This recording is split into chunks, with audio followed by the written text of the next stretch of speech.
first meeting of the fall 21 semester. I hope everyone's semester has started out pretty well in this crazy time, which we keep hoping will wind down in its craziness, but doesn't seem to be happening as quickly as I would like.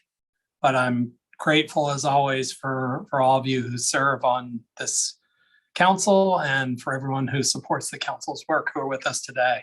So we have lots of exciting things to talk about. And again, just starting off with thanking you all, because I know everyone has other jobs, and the fact that you make time for this is a wonderful thing for the university, and we all appreciate it.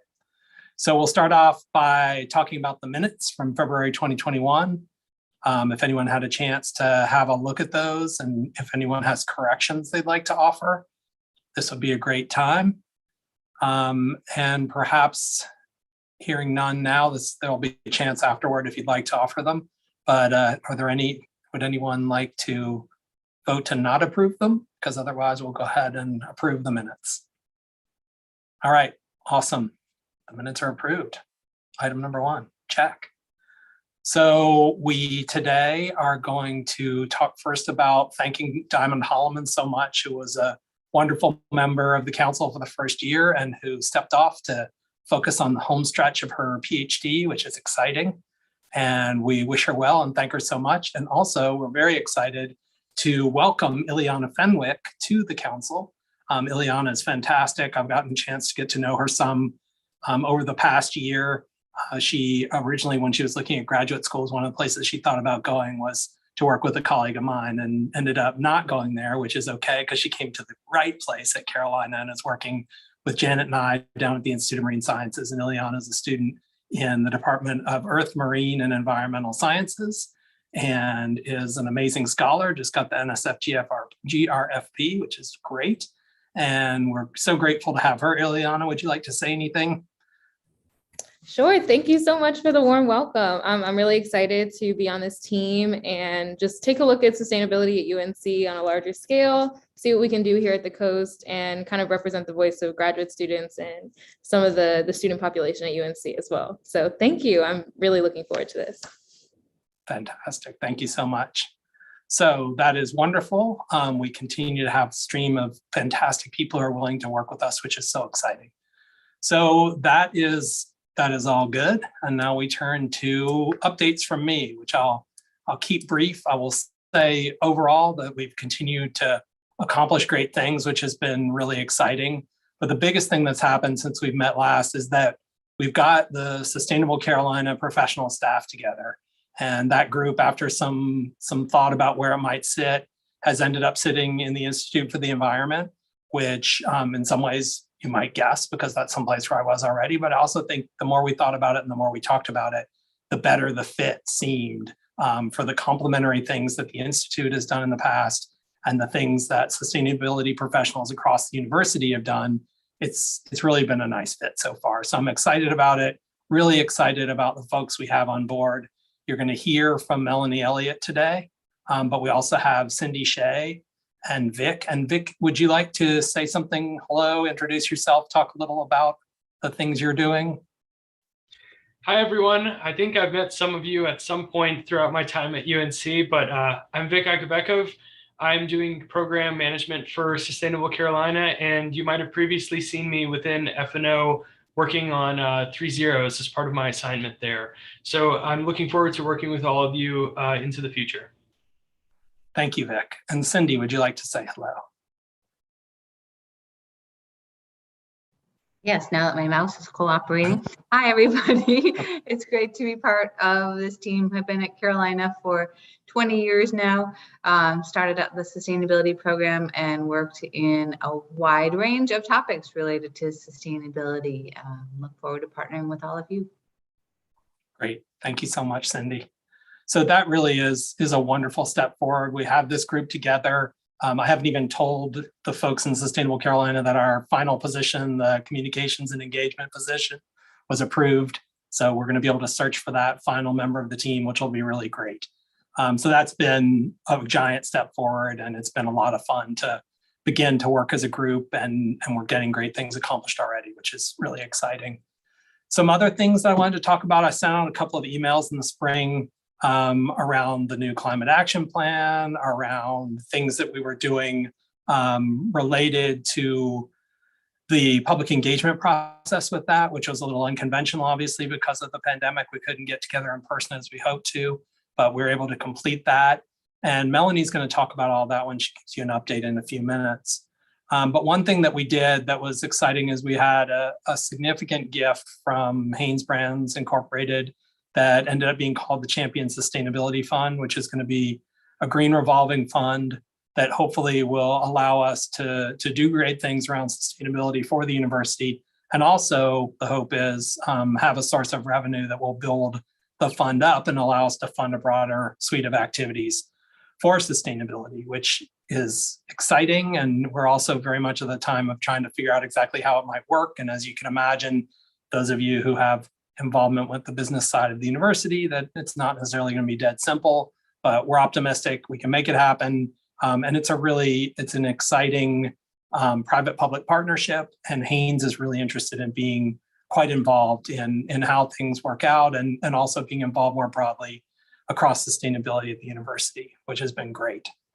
If you've gone to look at sustainable.unc.edu, you will see that our website is fully functional. It looks pretty nice, and it has great information on it, and I think is reflective of the things we've got going on. We've also updated all of our social media.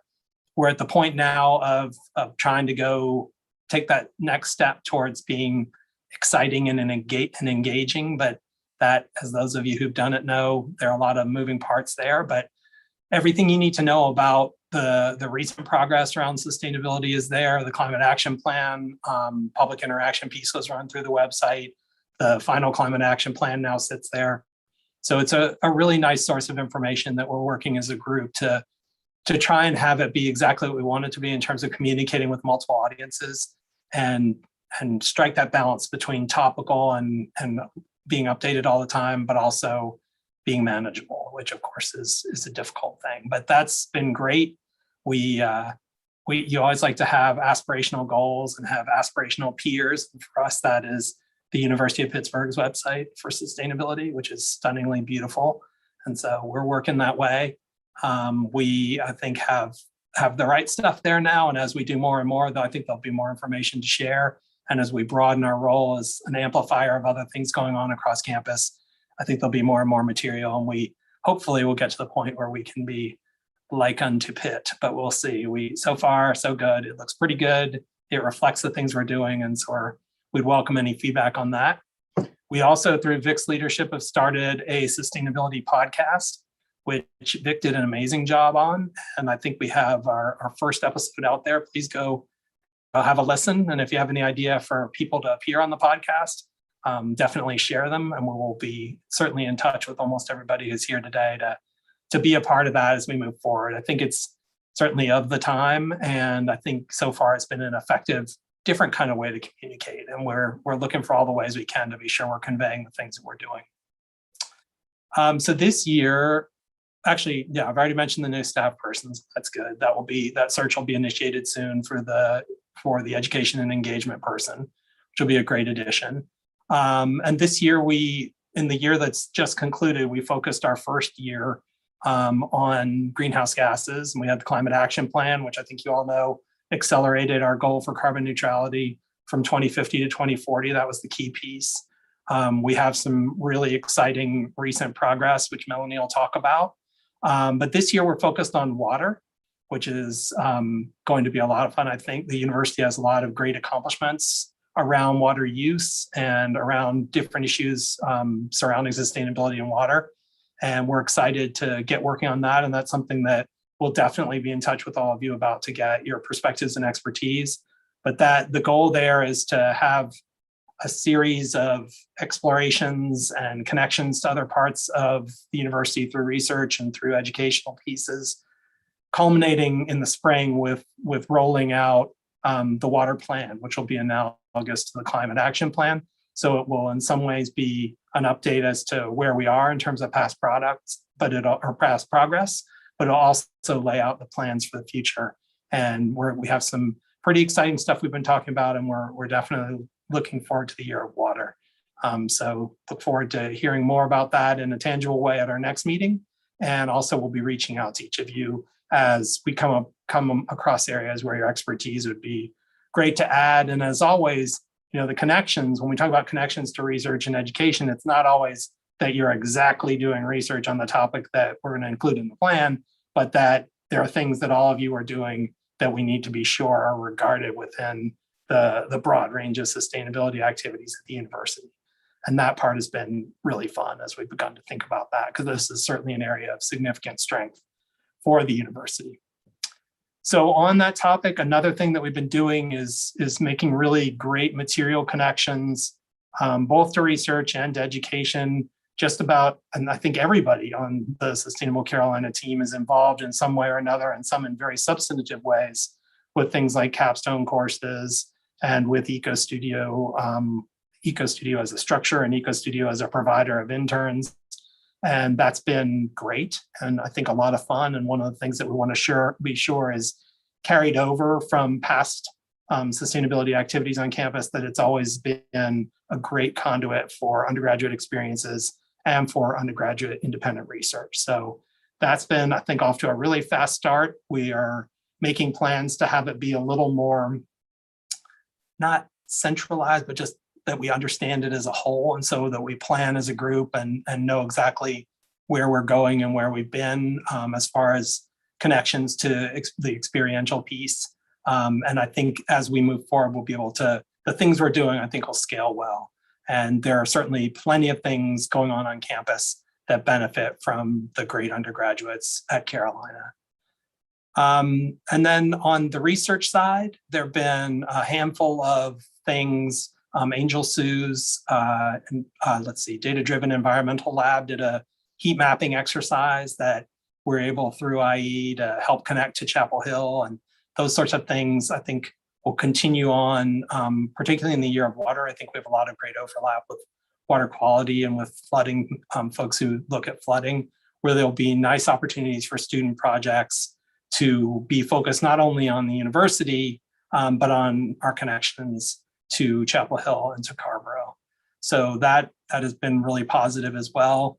And we're working on an annual update, a sustainability annual report that has not a comprehensive, but has a really nice coverage of highlights throughout the research enterprise that are really relevant to sustainability and provide both direct and indirect value to the stuff that we talk about as this group.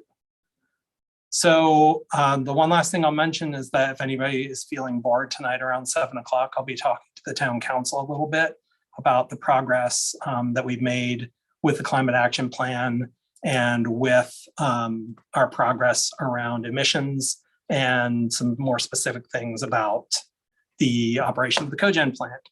But I am going to stop talking about it there because Melanie is going to give you a much more comprehensive update on the climate action plan and the greenhouse gas inventory that she oversees and how we use all of that information to track our progress. We have this big shifting goal from 2050 to 2040 for carbon neutrality, and we need to be certain that we are fully prepared for any opportunities that come up and that we are fully aware of what our inventory is so that we can track progress and pick the right projects to meet these aspirational goals. And with that, I will turn it over to Melanie, who I on purpose did not ask to introduce herself, and she can introduce herself now. Thanks, Mike. So hi, I'm Melanie. I am the sustainability analyst for Sustainable Carolina. I am the newest member of the team until we get our next member. But I had been working with some of the team members prior to my hire in June. So I had a little bit of experience with the former greenhouse gas specialist and working on a little bit on the climate action plan and the greenhouse gas inventory. So I am going to update you now on those topics. And all right, can everyone see my screen? Okay, and can you see my cursor? Great, because sometimes I like to use that. Okay, so as I said, we're going to discuss the updates to the climate action plan and the greenhouse gas inventory, starting with the climate action plan. And so we updated the webpage, as Mike mentioned, to have all of the content on a single page. So instead of the multiple tabs that were there before and different pages to click through, all the content is in kind of one collapsible space. And I have some screenshots that I'm just going to show you in case you haven't been to the website yet. But you can kind of more easily see like strategy descriptions, for example, but then collapse them as you finish. And then this way it's a little easier to see the content from a high level, but then zoom in on topics as you'd like. And it just kind of makes everything easier to navigate. We also gathered all the feedback that Mike mentioned, and we addressed the feedback in a Q&A format on the page. And it looks like this. So to save space, similar topics were grouped together and then put into this collapsible format. And you can see what it looks like expanded. And all the comments that were related to the plan are addressed on the page, but they're, like I said, some are just grouped together. Other updates on that end. So we also, of course, updated the climate action plan PDF, and that newer version is on the page. So instead of being in draft form, it's the final, but that will continue to be updated as progress is made and as emissions inventories are completed in future years. We also updated the What Can I Do page, which serves to provide behavior changes that individuals can do to shift campus sustainability. And then, of course, everything's updated with the 2020 greenhouse gas inventory data that we'll discuss next. And then one more addition to the website is a plans in progress page. So the climate action plan links back to the climate action plan page. But as Mike mentioned, we're going to have a water plan soon, and we'll have other plans. So this will get updated with those plans. And it's just kind of one place to keep track of everything. And then we also have links to this greenhouse gas by the numbers document, which is like an abbreviated way to get an update on emissions for the year. And then we also link to the 3 zeros page, which has updates on emissions, water, and waste at UNC. So now we're going to discuss the greenhouse gas emissions inventory, but I want to provide a little bit of background about how the inventory is completed first so that I can better discuss the reasons that emissions are reducing. The inventory is a complicated process, and it involves departments, on and off campus, but my hope is that by the end of the presentation, you'll all have a better understanding of our emissions and some of the uncertainty around the emissions, and then what's involved in carbon neutrality as we work towards 2040. So before we discuss the components of the inventory, we have to understand the boundary. Carolina uses the operational control approach to set its organizational boundary. And this approach claims ownership of emissions from any entity that operates under the control of the university. If an emission source is not controlled by the university, the emissions are considered outside of the boundary and are not counted in the inventory. One notable organization that this approach excludes is the UNC healthcare system. So although the university shares space and infrastructure with the hospitals are funded, operated, and managed separately from the university. However, academic programs such as the School of Medicine and the School of Nursing, which have strong academic and research ties to UNC healthcare system, are included in the inventory. And then one exception to that exception is the emissions associated with the cogeneration facility and stationary combustion, which we'll talk more about in a minute.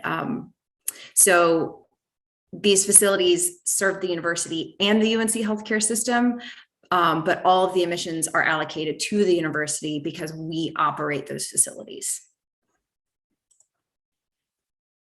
In order to determine the emissions amounts, we need data and emission factors.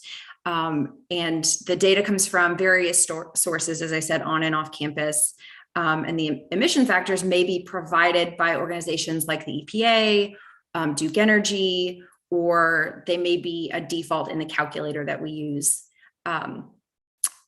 Or sometimes I have to calculate them separately. And then once we have the data and the emission factors accurately entered into the calculator, then the emissions results are provided by that calculator.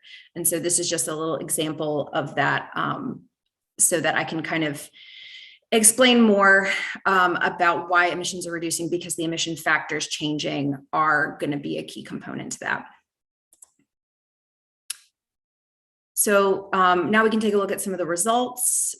For simplicity and consistency with previous reporting, the categories shown are stationary combustion, purchased electricity, air travel, commuting, and other, which is just everything else. One thing to note is that the inventory is completed on a calendar year basis. And so as we're looking at 2020 results, kind of keep in mind that the first 2.5 months or so of 2020 were business as usual. And then the rest of 2020 was pretty exceptional in regards to emissions because of reduced campus activity and operations. So in a normal year, travel emissions like commuting and air travel would have a higher contribution, around 10% each. So now we're going to look a little more closely at each category. The largest contributor to our emissions is stationary combustion.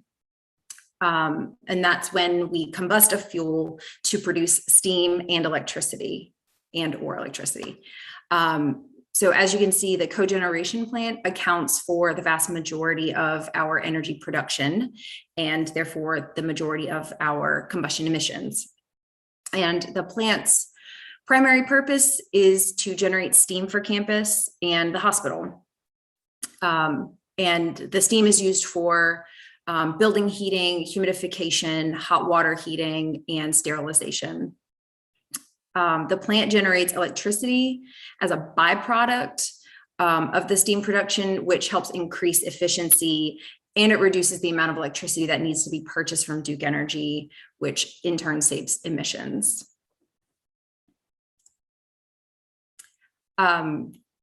So since 2007, which is our baseline for the greenhouse gas inventory, stationary combustion emissions have fallen 28%.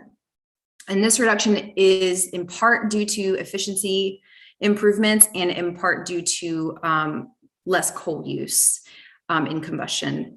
So the burners at the cogeneration facility were recently restored so that the plant can maintain fuel flexibility while doubling the amount of natural gas burned, which means less coal is needed. The construction of the restoration was completed at the end of 2019. And we can see how emissions have been trending downward since the start of construction. And then one important other statistic is that coal use has decreased by 52% since 2007. So we know that we can attribute reduced stationary combustion emissions to the restoration project because from 2019 to 2020, steam production was only down 4%, but coal use dropped by 17%. So we're making a lot of good progress in reducing coal use and therefore reducing combustion emissions. When we're looking at electricity, keep in mind that around 15% of our electricity is generated at the cogeneration plant. So we have to purchase the rest from Duke Energy. So that's about 85% of the electricity use on campus that's purchased. The purchased electricity accounts for around 25% of our overall emissions. The emissions are determined by the amount of electricity we purchase and the emission factor provided by Duke Energy that they determine based on their generation mix, which you can see here in the corner. Each of the fuel sources has a different emission factor. So as more renewables come online, Duke's emission factor will drop. And so that's not something that we have control over, but it is very beneficial to us. So since 2007, purchased electricity emissions are down 44%. Electricity use has only been reduced by 7%. So the main reason for reduced emissions is a lower emission factor from Duke Energy. And Duke's emission factor has fallen around 40%. So energy efficiency is also an important factor in reducing both electricity and stationary combustion emissions. And as Mike mentioned, the Haynes Fund will support energy efficiency projects on campus and contribute to even lower emissions for UNC. Minimizing air travel emissions can be difficult because air travel can often be essential to research and athletics and is almost always necessary for study abroad. But looking at the breakdown of air travel emissions, we can see that even in 2020, the largest contributor is the travel associated with research and conferences. And study abroad was paused in 2020, so those emissions are smaller. They're normally around 15%. But so in previous years, it was around 15%. But you can also see like chartered athletics and AHEC, the AHEC program contribute to these emissions as well. AHEC is obviously much smaller. But the emission factor for air travel is reducing as more fuel efficient planes are being flown. But really the only way to completely neutralize air travel will be to purchase carbon offsets. So that's something that we're going to have to start planning for as we move towards 2040. So looking at air travel emissions since 2007, you can see obviously last year that the pandemic severely impacted air travel emissions. But air travel emissions are down 68%, but miles flown for 2020 were only down 34%. So this discrepancy is again caused by a falling emission factor. Planes are being, they're more fuel efficient. So since 2007, the air travel emission factor has fallen by over 25%. And it's difficult to say right now how air travel miles will trend in the future, as some conferences may remain virtual, but we expect to see some degree of rebound for this category next year. UNC's commuting emissions are calculated for all commuters, so students, faculty, and staff. And the way this is done is by determining the campus population and using the results from the commuter survey that's conducted by Parking and Transportation. The survey breaks down the commuters' modes of transportation and their distance traveled. And we apply the survey results to the campus population and determine the emissions for all commuters. There's a lot of uncertainty associated with this category because we're using a really small sample size and applying it to the entire population. And also we can't account for the fuel efficiency of the vehicles driven because the survey doesn't ask that question. So again, there's a lot of uncertainty with that. We don't know what kinds of cars people are driving, if they're driving. But commuting emissions are down 47% from 2007, but they have been trending upward in recent years. This is because there are more campus users commuting to UNC, and the default emission factor is decreasing as more fuel efficient cars and electric cars are penetrating the market. But again, there isn't a perfect tracking system in place to determine the fuel efficiency of UNC commuter vehicles. Therefore, the emission factor is used as the default in the calculator.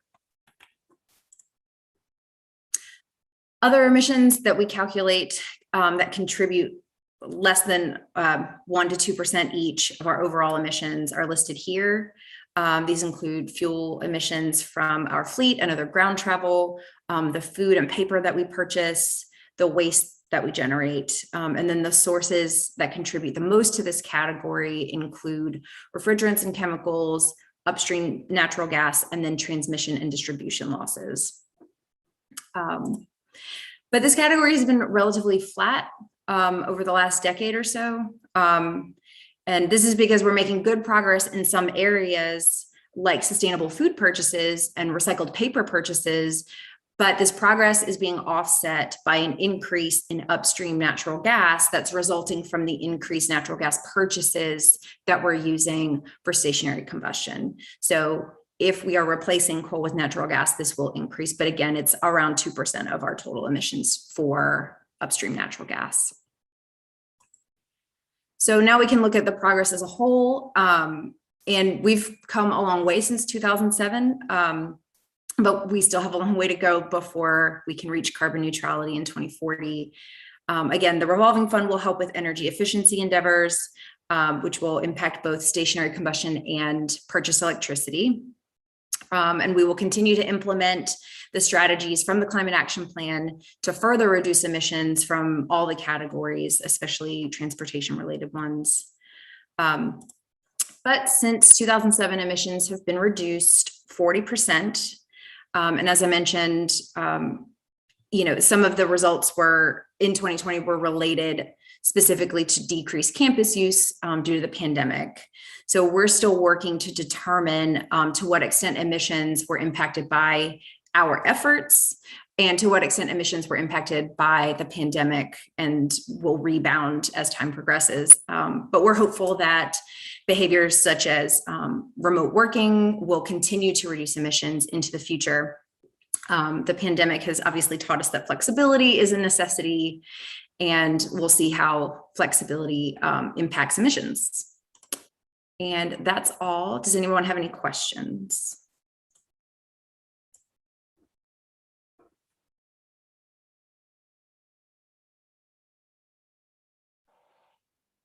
I have a question, Melanie.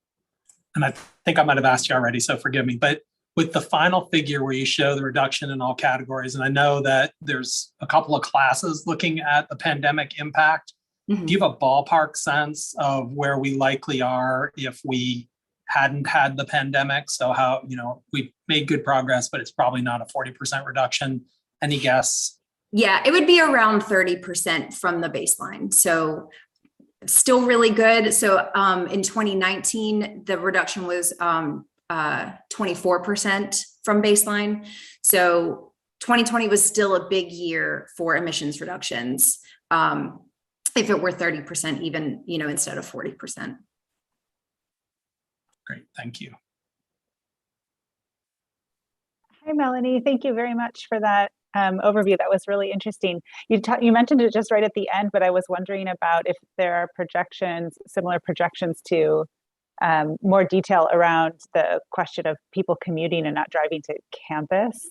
I don't know if other people have noticed, but the parking lot is like so much more empty now than it was before, which is fascinating. So I'm just wondering if you have dug into those data a little bit more.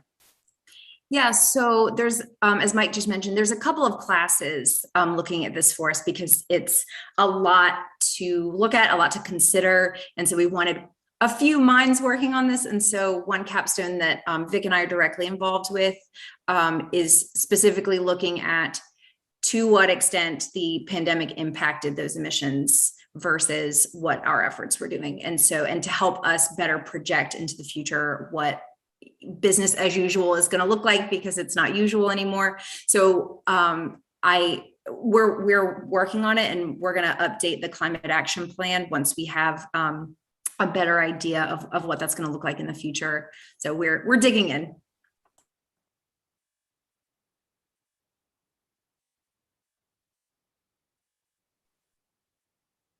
Melanie, maybe a quick follow-up question. Do we have any purchase power agreements that lock us into some of these relationships, particularly with Duke Energy? I mean, they obviously are producing power with a lot less of a footprint. What kind of things are we locked into, and why wouldn't we purchase more power from them? So we purchase all of the purchased electricity does come from Duke Energy, and that's how it has to be. But we can generate some of our own for our own use, but we couldn't distribute that to other entities. And so the reason that we are generating some of our own is it's because it's a byproduct. So it's coming from what would be wasted heat from the cogeneration plant. And so turning that into electricity is actually more efficient than not, and then purchasing 100% from Duke. Does that answer your question? What's the primary purpose then of that cogen? Sorry. Yes. The primary purpose is to produce steam. So it's okay. Yes. So its primary purpose is to produce steam, and that's used for heating buildings, for humidification control, for sterilization of equipment, like at the hospital and labs and things like that. So its primary function is for steam. And we can't purchase steam from Duke Energy. So we can only purchase electricity. So that's why the cogeneration plant is necessary. If we don't have the cogeneration plant producing steam, we don't have the hospital, we don't have, heated buildings on campus. Right. Thanks.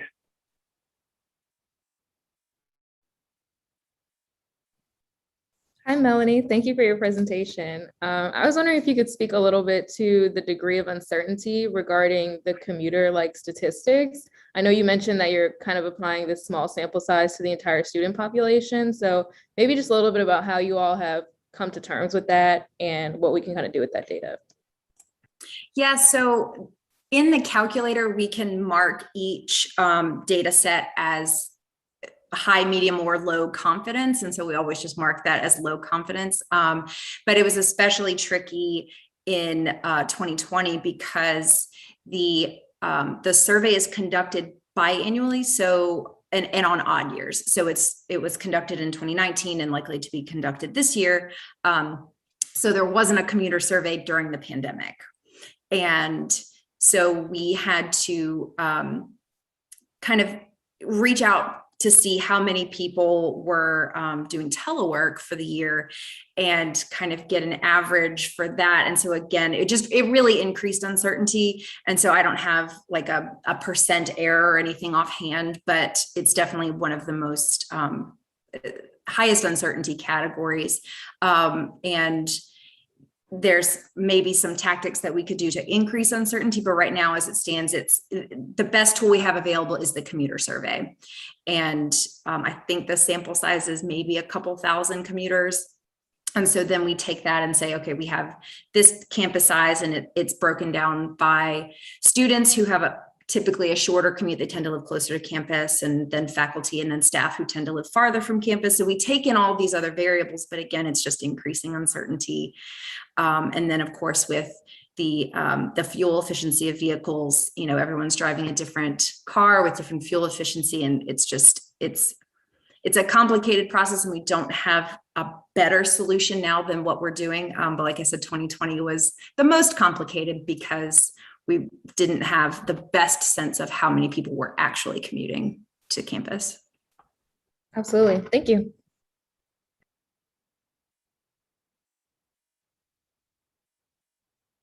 All right, anyone else?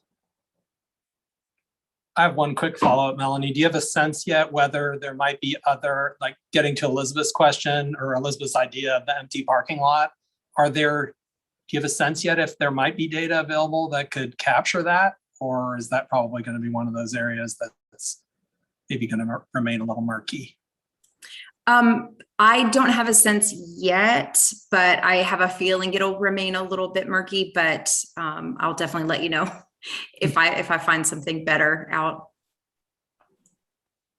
Yeah, I think Elizabeth just said something about parking permit data, so that clearly will be interesting for sure. Great. Well, thank you. That was fantastic. And for the council members, that hopefully is just a good illustration of the way that we're working. It's a really great asset. Our inventory is fantastic, and I think allows us to say meaningful things about progress and to make really well-reasoned decisions about future efforts. So it is a tremendous asset, and we are very lucky to have Melanie at the helm. So thank you. All right, so we're exactly on schedule. That's awesome. We're now to council open discussion. And so I guess if folks have things that you'd like to talk about, please do. Otherwise, I'd be happy to sort of steer us through a handful of things that we're thinking about as we look towards the later part of the fall semester as we plan to get back together, or ways that we'll be back in touch. I've already mentioned the water plan, but are there people who have things that you'd like to bring to the group?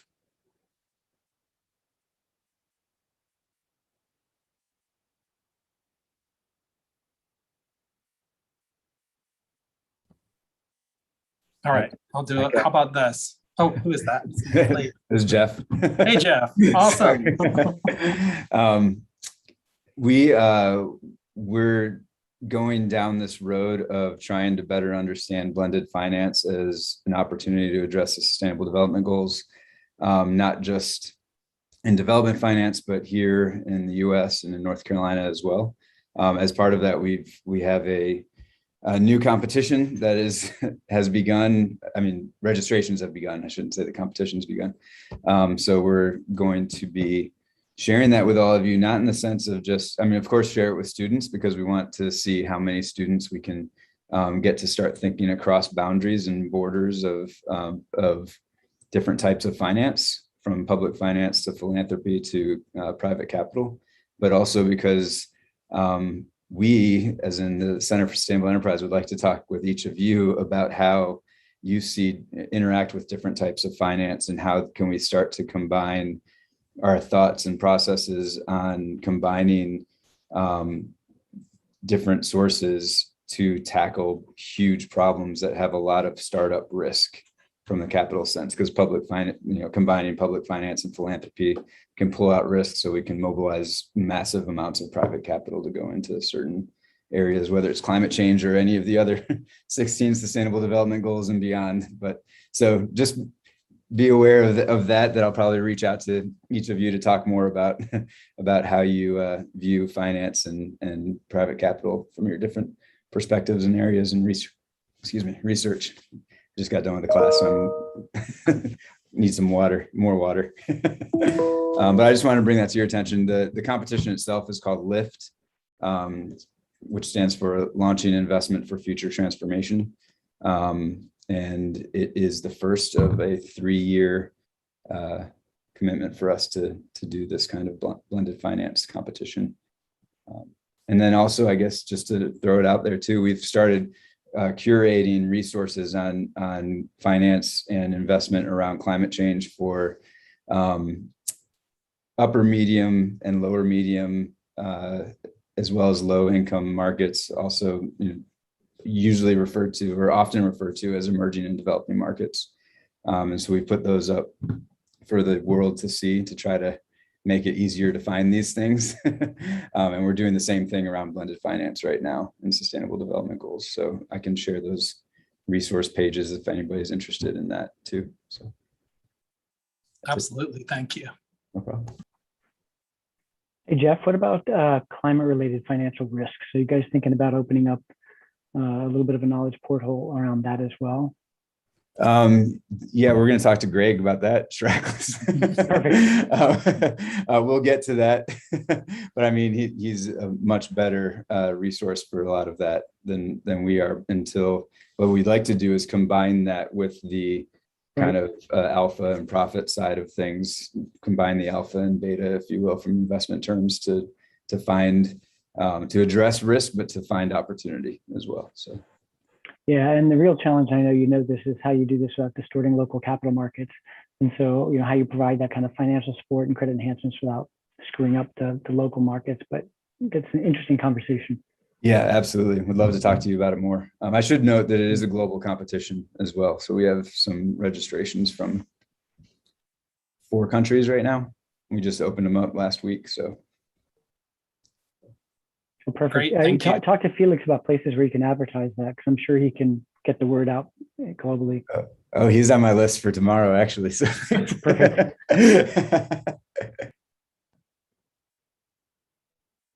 Great. Anybody else?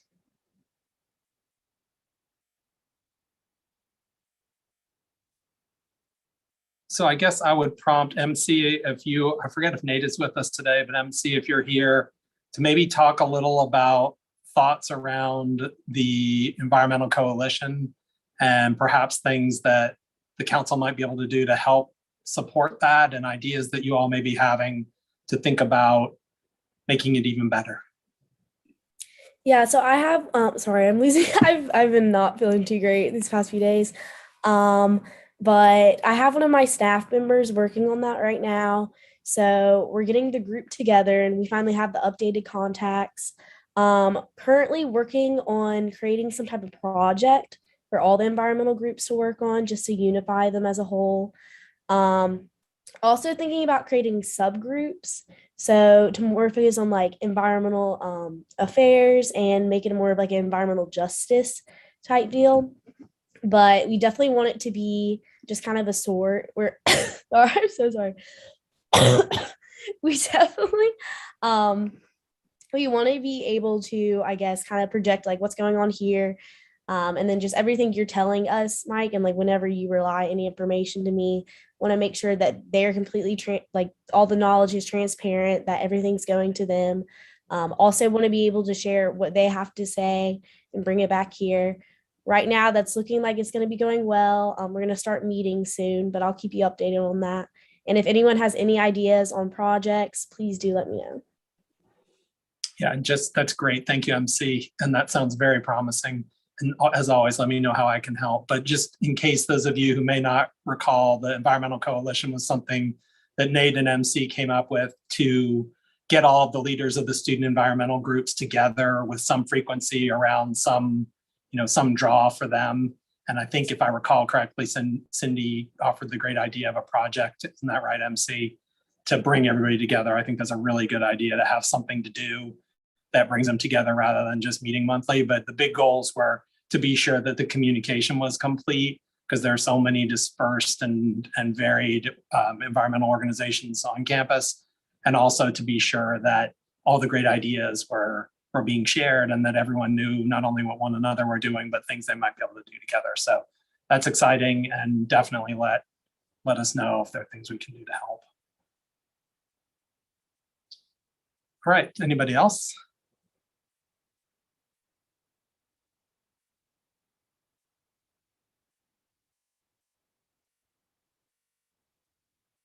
All right, so hearing nothing else, I'm going to start wrapping up, but if anybody thinks of anything, definitely chime in. But so we had an hour meeting this time. We're planning to meet probably in the kind of in-between time between Thanksgiving and the December holidays. And hopefully then we'll have, it's our plan to have more developed information around the water plan, the beginnings of our strategic framework for Sustainable Carolina. What do we, what's our mission? What do we see as our goals? To be a little more explicit about that. And then also to begin building out the committees that we had talked about before. That's our plan. And we will be in touch in the interim for sure. There are a lot of things continuing to go on around sustainability on campus. And for sure, if you have questions about things you see whether it be in the media or just other perhaps social media, definitely reach out.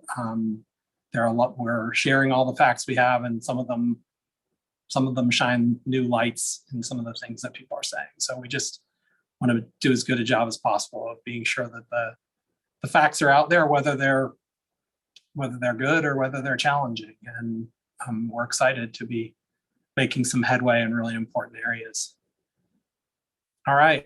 Well, if anybody has thought of anything, one more chance. Thank you again.